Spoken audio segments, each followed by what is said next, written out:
கொடுப்பா அந்த போட்டம் பார்த்தோம் வந்து வண்டி இருக்கா போலாம். உனக்கு சாரியா போடுறதுல ஏங்க நான் உங்க கூட வந்து யாரத்த வந்து வண்டி இருக்க நான் ஓட்ட வாடா. சரி ஏதோ ஒன்று சொல்றவா போலாம்.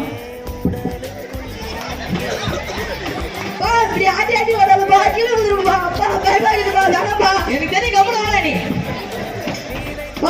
இது ஒரு வழி சாலை.